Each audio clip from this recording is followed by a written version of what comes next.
welcome to the very first episode of Some Guys Podcast. I'm your host, Chris, and very special episode. Today, I'm joined by Summit, who is the creator of Driftr. Summit, if you want to say hello. Yeah, hey, Chris, thanks for having me on. No, thank you for coming on. So I just want to dive straight into it. I want to talk about the origin and inspiration for the game. So tell me about kind of a little bit about the journey into the game's development and what actually was your inspiration for creating the game. For sure. To start, have you ever let go of a balloon and just wondered what happens? All the I time. know I certainly have. Yeah, especially as a kid, I always wondered what happened to my balloon.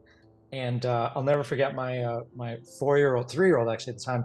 He let go of a balloon and he was so upset. I just remember him being like, Darius, so upset about it. And in order to talk him off the ledge, I just talked about what adventures would happen to a balloon when he let go of it. And that became a big part of the inspiration for the game. We want to develop something about the inspiring adventure of what a balloon journeys on when it leaves your hand.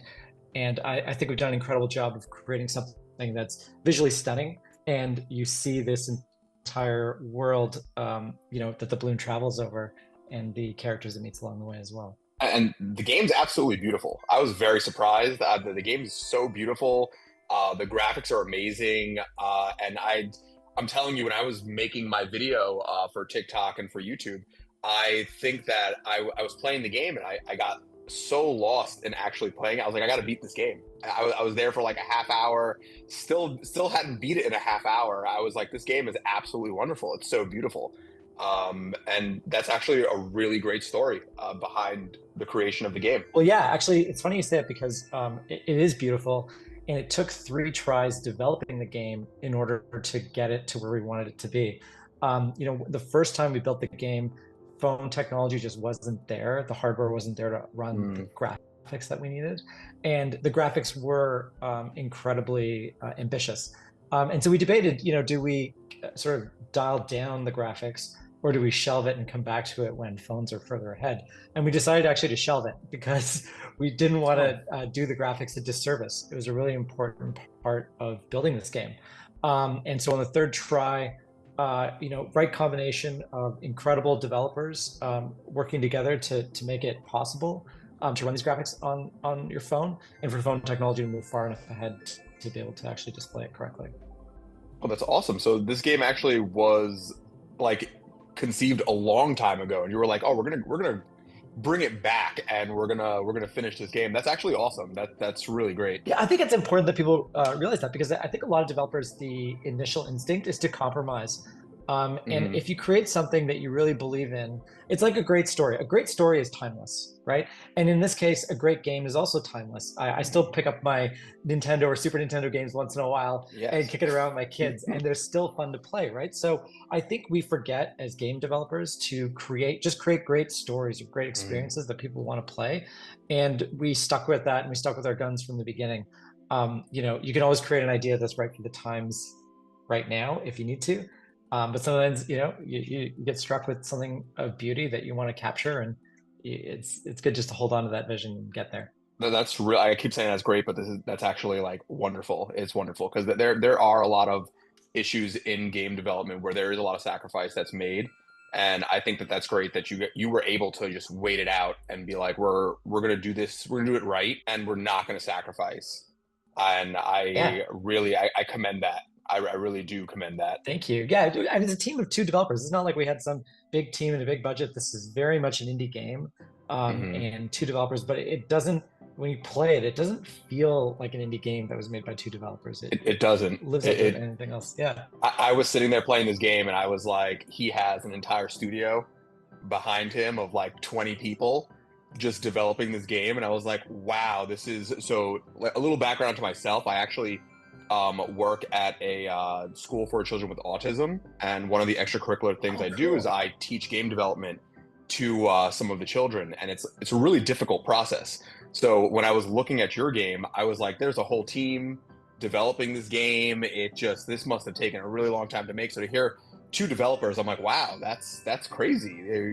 Y'all hit it like right on the head, and y'all did it. Yeah, thank you. The company that I founded, Makers, which is part of a team that built this game. We're a company of producers, and we help people produce all kinds of stuff. Video games are one of them, but we make all kinds of things, and we bring the same tenets to everything we make. Mm. And something that's really important to us is a great story is a great story. So when we're creating a piece of content, we want to make sure that that story is alive, and we find the way to tell that story by any means necessary. And you can apply that same thinking to video games, and that's why it works and looks the way it does, and how we can do it within a smaller team. Because we weren't pressuring ourselves with a time pressure, we were pressuring ourselves with a quality pressure. We wanted to get it to a Yes. certain level before we'd release it. And since we covered, because my second question was going to be development process, but we've already covered that. So I Yeah. actually want to ask you, in terms of like the gaming community itself, what impacted your overall decision making, like in the development of the game, other than hitting this on the head and doing it right by the graphics and the actual technology? Like, were there any other things that impacted the development of this game? For sure. There's two sides to that too, actually. So the first side is the gaming community in which I grew up in. Being a player of Nintendo games as a kid, there was something I loved about the simplicity of the games. In a lot of cases, the non-violent nature, something that was just easily playable by any age. We wanted to bring some of those tenets into a modern game. Sometimes games get caught up in trying to produce hyper realistic graphics or hyper, intense Hmm. gameplay, or you come out and you're all stimmed up after playing a modern game.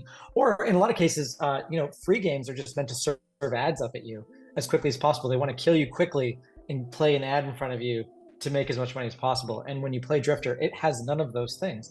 It's really about just great gameplay, and a great fun experience, and not trying to get an ad in your face or maximize value. So that was the a lot of the tenets that we wanted to bring into this modern game.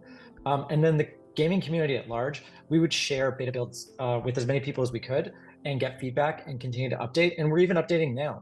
As people are picking it up now and more downloads are happening, we're hearing stuff about the game, and we're continuing to improve on it. We want to make it the best game it can possibly be. It's a great demo piece for some of the stuff that we want to do in the future. That's awesome, and I love that there's no ads in it. I don't know if you've seen the video that I produced. I do a lot of videos about playing games from ads, and the ads really annoy me in video games. That is kind of like the culture nowadays, and there's even for like AAA games where they're talking about adding ads for extra revenue, and it's just something that's kind of like disheartening to think about. So to be able to produce a game, no ads, just straight gameplay, and it's just for that piece of just good quality gameplay that's not like over the top or crazy. I love that. I really do. Just on the ads piece for a second, we Makers, the company that I founded, we actually make ads for a lot of different clients, big brands all over Hmm. the world. But we tend to steer to projects where it's not about disruption, it's about participation. Can we create something that people actually want to watch and experience? And back to my 4-year-old, when he gets on YouTube, he loves seeing the Lego Movie or Hmm. stuff about Hot Wheels or whatever. He wants to watch those things. He does not want to see that ad on YouTube that disrupts what he's trying to do. So there is a way to create something that people want to participate in, and that's what we work with our clients to create. Are things like that. And I think the right marriage of games and advertising will be when we create games that are that people want to play, that happen to have a brand behind them. A great example of that, I don't remember if you remember Candyland, and it was the game Yes. online. It was like mini golf and stuff, right? And it was Lifesaver that made all that, and it was actually super fun to play, and no one felt like they were being advertised to, and yet the whole thing was one giant ad. So there is a way to create things that marry brand and entertainment that don't have to feel like in your face, disrupting your gameplay advertising. When you put it that way, I actually totally agree with you. Yeah, I totally agree with you when you put it that way. Yes. Yeah, Um, it's such a small little change, and yet for some reason it's a really hard thing for game developers to realize that they can mhm, actually do that. And again, we want to show that we can create something very different out there when we make a game. totally. And I guess my last question to you before you go is, what does the future hold? Are there any future projects, anything to look forward to? We've got a huge one. I'm not ready to talk about it just yet, but check back with me in a little bit, and maybe I'll tell you more about it then. But I think what the future is creating a set of principles by which we build games and building games that meet those principles. And I think if you Mhm. look at the great game developers that stay great, it's because they stay true to, that, and they don't end up selling out and becoming something very different. And I think you and I could compare a lot of game developers that started with incredible principles and out the door when they got Mm. bought or acquired or invested in. And I think what's different about us is we already do branded work, so we understand how to mix business with economics with great gameplay or great storytelling. That was really kind of ominous, but I love it. So I'm definitely gonna stay tuned. I mean, you had me hooked at Drifter, so I will stay tuned to see what else you produce. Yeah, we're thinking actually for the next game that what we might do is prototype something versus building out the full game and Hmm. releasing up even like something in a prototype format and getting people to try it out and play it. I actually like that. That's been a trend in some games recently, Yeah, where they release the prototype of the game and the community plays it, gives their feedback, and like the devs improve upon the feedback. And I actually think that's a really good model for developing a game. Yeah. us too. Like this game, we truthfully like we kept it way too long with Drifter, keeping it as a like something that we were working on till we got it right. And I think we could have done ourselves a service if we'd released it sooner and let people try it out and play it. I don't necessarily think that the outcome would have been different, but I just think it would have been a better experience than, oh my God, is anyone gonna like this game? Is anyone gonna like this game? And then we put it out and like, oh cool, people actually like it. That's great. Yeah, I was gonna say I don't think it would have made a difference. The game's great. It's a really cool game. It's fun. That's really nice to hear. Thank you. All right. Thank you so much for letting me test your game. Thank you so much for joining, and I'm really excited to see all your future projects. Thanks, Chris. Really appreciate it.